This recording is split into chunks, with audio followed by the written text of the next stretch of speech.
Good morning, everybody. Good morning. I hope everybody had a good weekend. And thanks for joining us this morning. Fish and Golf says, Happy Robert E. Lee Day from Frigid, Illinois. Roger that.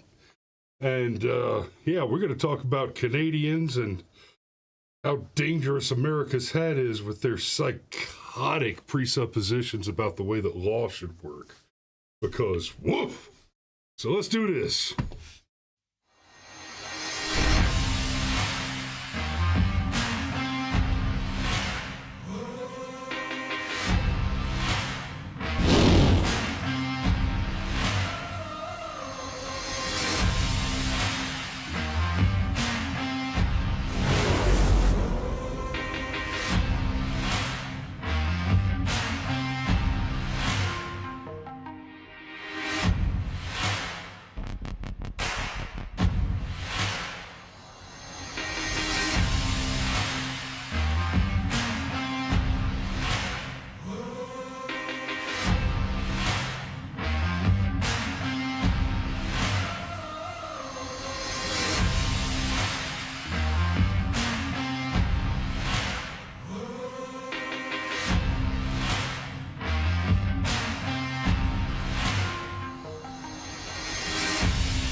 I, in fact, was... Oh, the camera broke.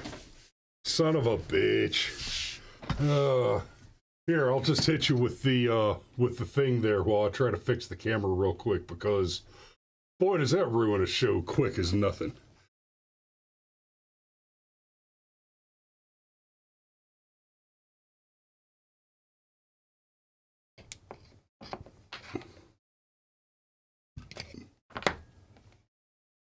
Well, now we're off to a fantastic start this morning. I'm watching the indicator light on the camera reboot right now. Son of a bitch. Well, so we're going to talk about this article about Canada this morning. Okay, I'm going to switch over to the camera, and it's going to be wrong, but I got to do it that way so that I can... Oh, come on now. I'm not doing a show without the camera. Just not.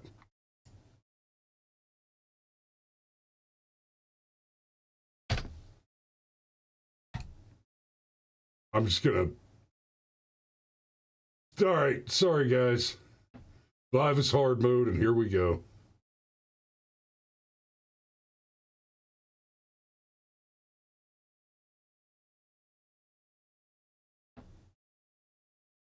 There. There we go. And we're back in business. Of course, that doesn't mean that the flippin' article view camera is going to be working right, but here's hoping. So I might have to fix that one too. So here's the article. I'll try to read the article while I fix the camera. Oh, that's going to be difficult to do.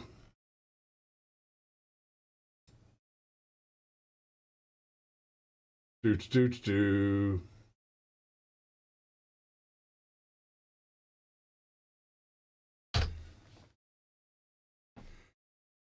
Steve says, yeah, we're a podcast. Yes, we are. Yes, indeed.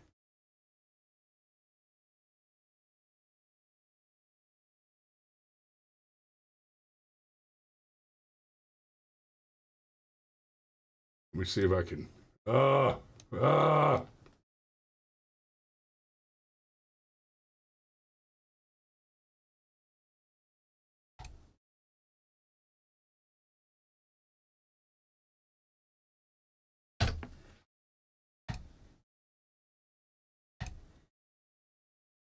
Okay, I'm almost there, guys. I'm almost there.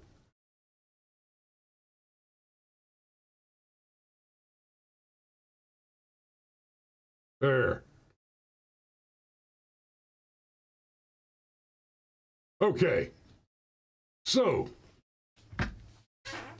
Well, shit. Sorry. I don't know what happened there. I can guess. I was working on some stuff this morning. I'm doing the, making the thumb drives for the Nutcracker. The editing's all done and wrapped up, and now we're just getting ready to ship the little bastards. Okay, I'll show these off for a minute. So these are the thumb drives for the Nutcracker. The individually engraved, custom engraved Nutcracker thumb drives. Got the logo on the back and the Nutcrackers on the front. They're fucking adorable. And they're done.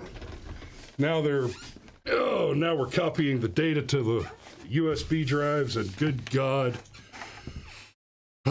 So, here we go. Porch pirates. This is a topic that would have been more appropriate to discuss right before Christmas, when everybody was getting, 1,000 Amazon packages a day from all over the flippin' world.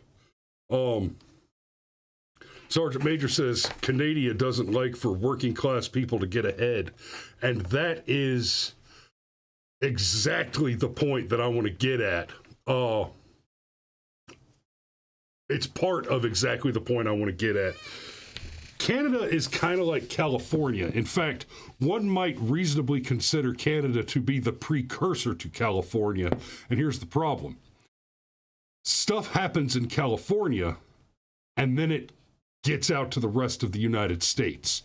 Progressive, psychotic shit that leads to hypodermic needles and human feces in the street starts in California and then gets adopted by blue states across the country, and then starts to infect the blue cancers in the redder states. And I know that's a bit of a step back from how I usually say there are no blue states, there are only red states with blue cancer, and that's true. You can look at any year and look at the voting map, and you'll see that every state is red and then has a high population density infection of Democrat policy, where Democrats are in charge for decades without interruption, and their policy implementations go out of their way to cause harm to the citizenry. But nowhere is this truer in America than it is in California, except for maybe New York. Even Detroit and Chicago, while they have bigger crime problems in some parts,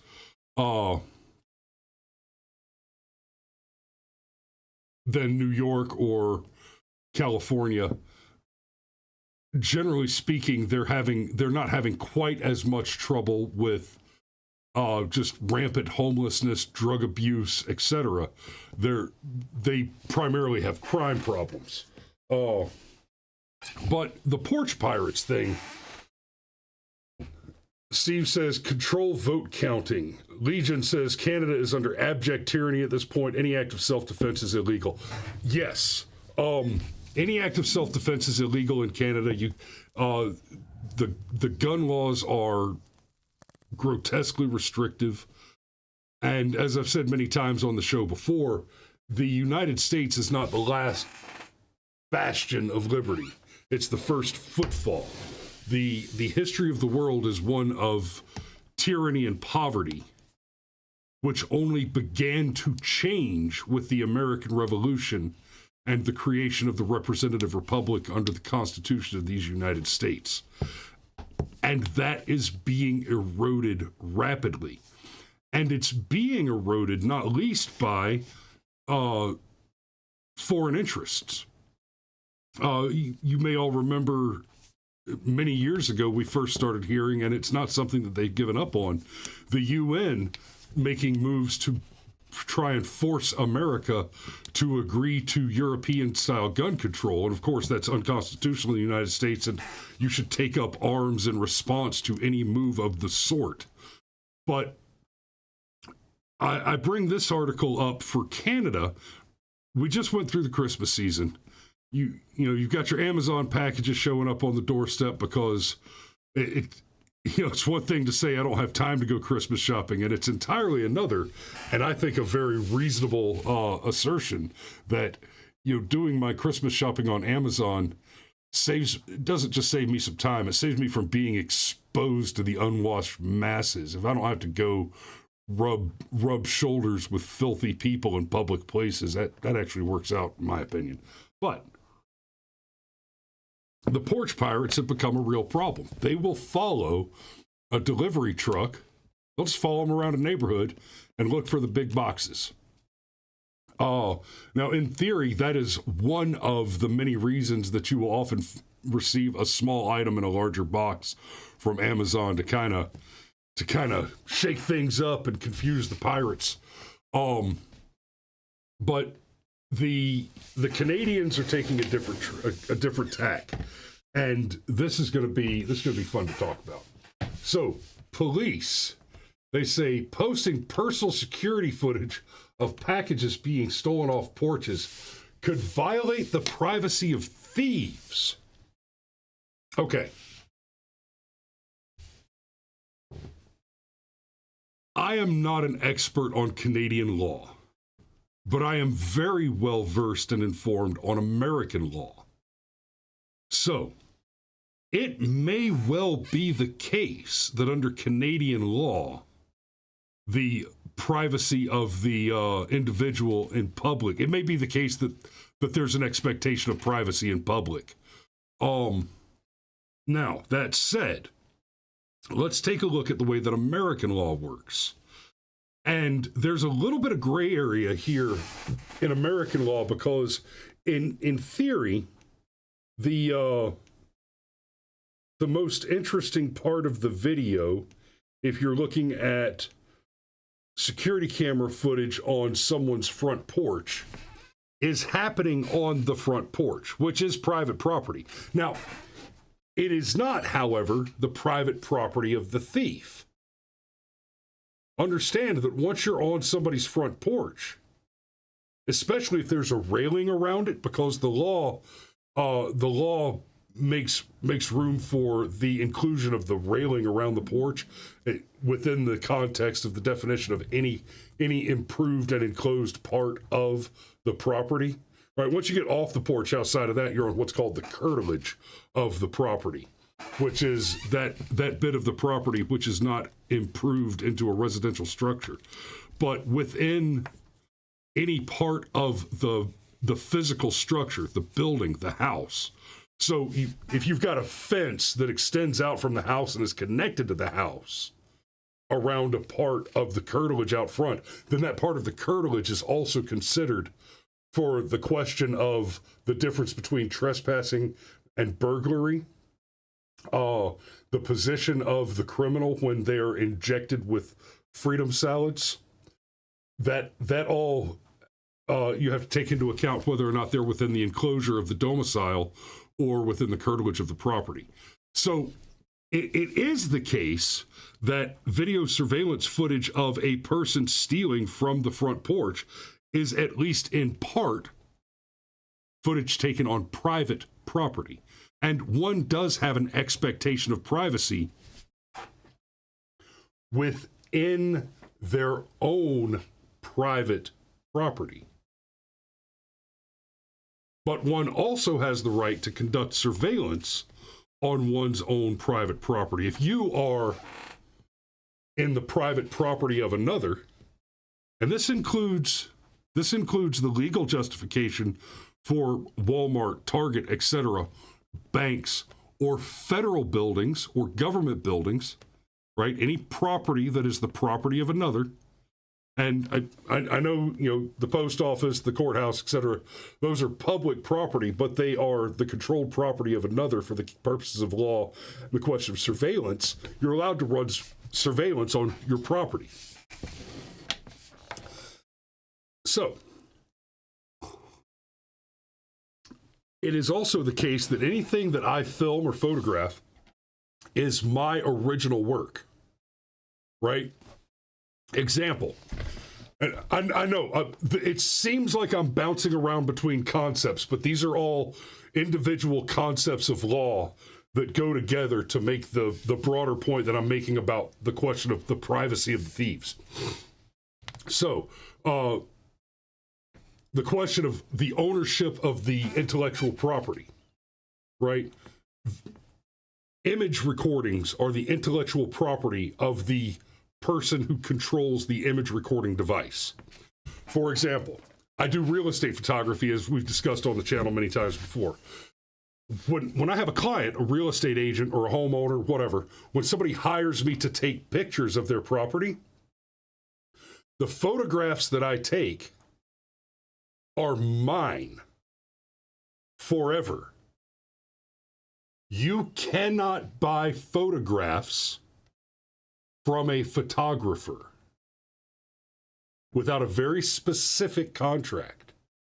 What you purchase, just like when you buy a DVD of a movie, for example, what you purchase is a limited use right to the copyrighted material. And that limited use right will be explicitly detailed within the contract of the purchase. That's part of buying a DVD, all the notifications you see at the beginning of the movie, those are part of the contract that you're implicitly agreeing to by making the purchase. So in the real estate photography business, for example, there are several houses that I've shot photographs for more than once for the same agent. And most people kind of think, oh, well, it's because, this agent worked for the family and then he's the local agent, so because he helped the buyer get the house to begin with, and he gets rehired. Well, and the house changes over time because it gets improved, et cetera, et cetera, et cetera. But the fact is, what that agent bought from me was the right to publish those images in use for the listing for a specific iteration of listing. So if the same agent lists the same property later, they don't get to reuse the photos they bought from me. They have to hire me again. If the house hasn't changed at all, I may just renew the lease on the photographs, but generally that's not what happens. So the crime is happening on private property, being done by a person who is not the private proprietor of the property. The image is not owned by the criminal. And this is the last element of this one. There is a time where there's a point in the video where the criminal enters the property, which means they come from the public space, a sidewalk, the street, onto the private property. That is certainly not covered by an expectation of privacy. And there is a time when they have left the property. That is certainly not covered by an expectation of privacy. In many ways, Canadian law is similar to American law, and what's happening up there with the just amazing tyranny that we've witnessed over the last several years, like the debanking of the trucker protesters, is not a function of Canadian law, but rather a gross abuse of Canadian law. Not dissimilar to what we've seen happening in America over the last several years. Things like Joe Biden saying, look, I know that the office of the president doesn't have the authority to extend a moratorium on rent or a moratorium on evictions, but I'm going to do it anyway, even though I know I'm breaking the law, even though I know I'm overreaching my authority. I'm going to do it anyway. And then that'll buy you 90 or 120 or whatever days until the Supreme Court can catch up and correct the actions, right? So I'm going to go ahead and commit my crime and expect to get away with it. That's similar to what the Canadian government's doing here. So in a video, police in the Canadian province of Quebec warned their citizens against posting surveillance footage of their packages being stolen because it could violate the private life of the alleged criminals. There is no expectation of privacy in public. And when you are not in your own private place, you are in public, right? According to Fox News, CTV, this is from lawenforcementtoday.com, but according to the Fox News article, CTV News Montreal video journalist Olivia Malley reported on how several homes, especially those with larger porches, become heavily targeted by thieves during the holiday season. She said, Montreal West is known for its large porches, but around the holidays, those porches are a big target for thieves or porch pirates. Yes. Legion says the fact that I'm explaining this is an exercise in absurdity. Legion, we live in a world where voters believe that men can give birth to children. We are well beyond absurdity, my man. They've taken out the fluoride and started just putting straight up psilocybin in the water. Absurdity is the name of the game today.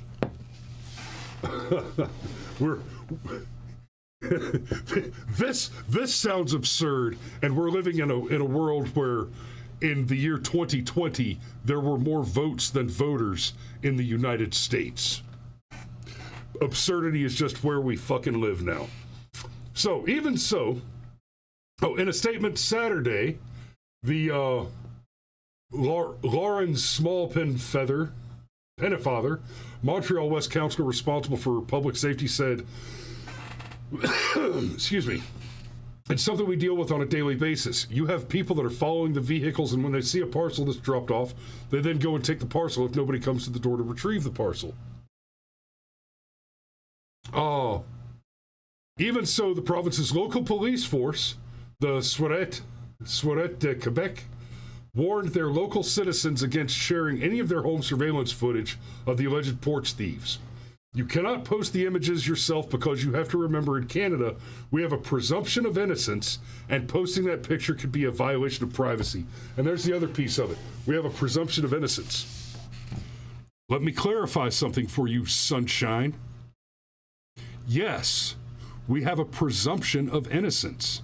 We have that in America. You are innocent until proved guilty. Absolutely. Until proved guilty.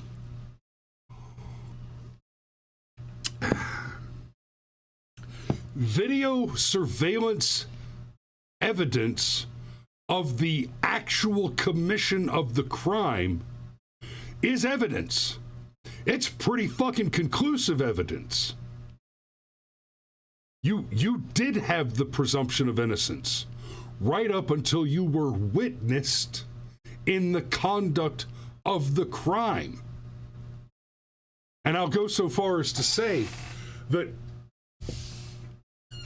in the most generous interpretation of that concept, even having seen the video of you committing the crime, you still have the right to the presumption of innocence all the way up and to and including the course of your trial until you are convicted of the crime of which you are accused. Even having seen the video of you committing the crime, you get to explain yourself. You get to make an argument. You get to offer a reasonable explanation of your activity, right? We could have, there was a case in America about 10 or 12 years ago, I think, where a woman walked into a police department and in front of a dozen witnesses and captured on a half a dozen surveillance cameras without any apparent provocation, within the context of the witnesses, she drew out a kitchen knife and began to stabbed a police officer to death in the police office, surrounded by witnesses and cameras, and the jury acquitted her of the charge of murder because of the explanation that she gave for why she attacked him. And it was all, I don't remember the particular details, but there was a domestic dispute, there, stalking, harassment, and I mean, she and her lawyer gave the jury a very compelling argument that he basically forced her into this position, and that she was, anyway. So, but I say all that to say that yes, even given even having viewed the evidence, you do still get to make your argument in court. But yeah, Legion points that the collection of evidence is illegal. So today we live in a world, and I saw a meme earlier that I before I even decided what the show was that I should have grabbed, but it was an image of God, what was his name? Penny, the cat that choked out the homeless guy that was trying to murder people in the subway.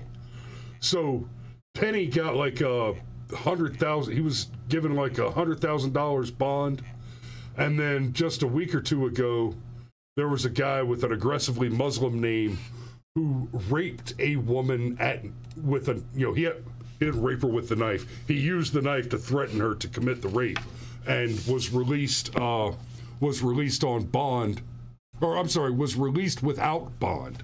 That's where it was. I saw it on Twitter. Kevin Sorbo shared it, and I bet I can find it real quick if I just pull up his feed. I'm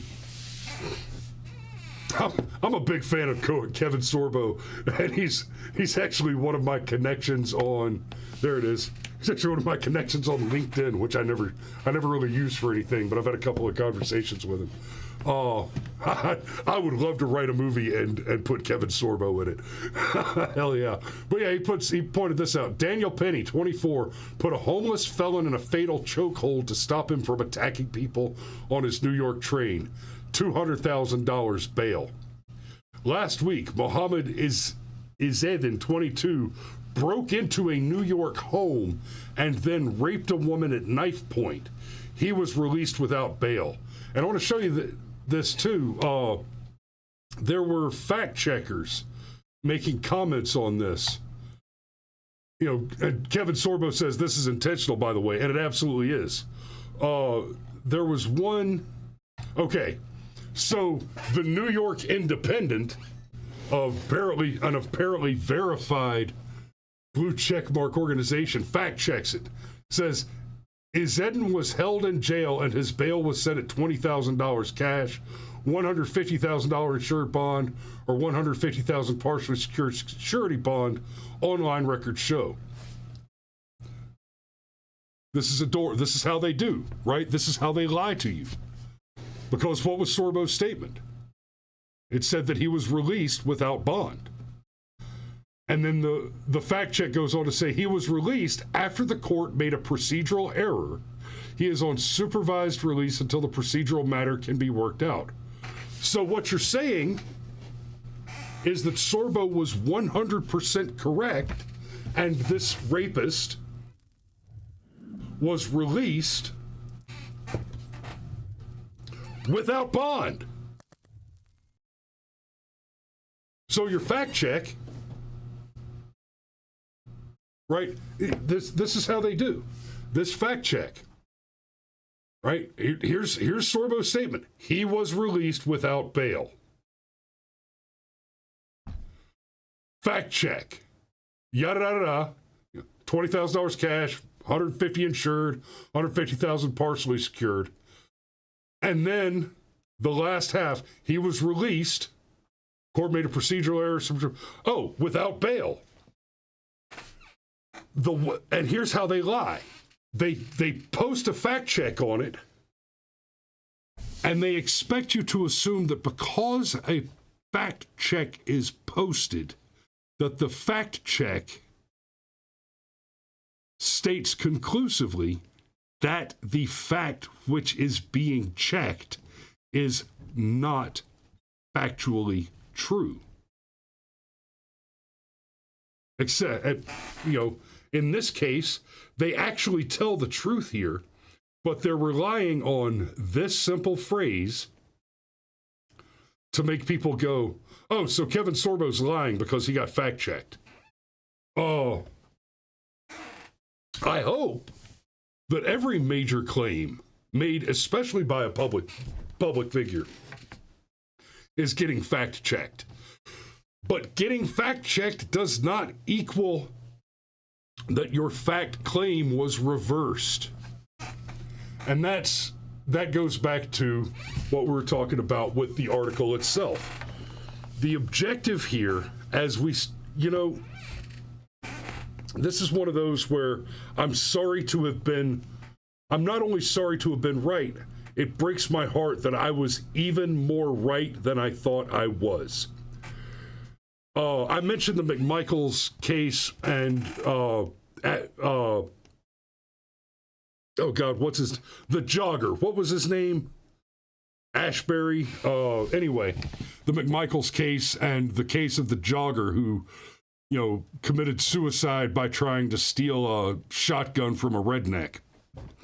That case, when it was first going on and we first saw, BLM terrorists are coercing, terrorizing, and attacking district attorneys, judges, prosecutors in order to terrorize them into recusing themselves from a case where they all consistently found that there was no evidence to pursue charges, right? Until BLM, Ahmaud Arbery, thanks, Dad. Until BLM could shop around for a prosecutor that was just a naked racist who wanted to sacrifice some white men on the altar of ethnopolitics. And then they ran that all the way up the flagpole until they got to a judge that was so corrupt that he waited for the defense to present their defense and then instructed the jury to disregard the defense. In a case mired in so much corruption that the obvious law regarding citizen's arrest, which clearly applied in the case, was then changed after the fact to change the nature of citizen's arrest, your authority to citizen's arrest, right? The objective, the thing that the left is interested in, is they want criminals to be protected from that felony sticker that prevents them from voting. They want criminals voting. It's the same reason that they're actively working to prevent the border from being secured. It's the same reason that Joe Biden is suing Greg Abbott over Texas border security. It's the same reason that we're seeing the federal government sending bulldozers down to the southern border to tear up fencing. It's the same reason that the Biden administration is selling off pieces of the border wall, selling off construction material instead of taking the material that's already been paid for and installing it where it's supposed to be, where it's already located, by the way. We're talking about piles of construction material located at openings in the border wall where the construction hasn't been completed yet. The material's already there, and all it takes is go and do it. And Steve points out, and there are places which are seeking to try and allow the invaders to vote. Every piece of corruption, immigration, soft on crime, every piece of ballot harvesting, mail-in ballots, every piece of it, trying to throw Trump off the ballot, every single piece of it is about one thing and one thing only. Rush Limbaugh called it in the late 90s. The primary objective of the Democrat Party is to abolish elections, is to remove the vote, and to disintegrate the Constitution. You will live in the pod and you will eat the bugs. That is the objective. So, y'all pay attention, buy some land, buy some ammo, stock up some food. You know, I didn't say buy guns. I assume that my audience, you're already correctly armed. You can't have too many guns, but there is a correct number of minimum, right? You need a handgun. You need a daily carry. You need a long rifle. You need a short rifle. You need a shotgun. Right? That's your basic loadout, guys. So, y'all be safe out there. We love you, and I'm going to go ahead and put a pin in it there. Be safe, and we'll see you tomorrow.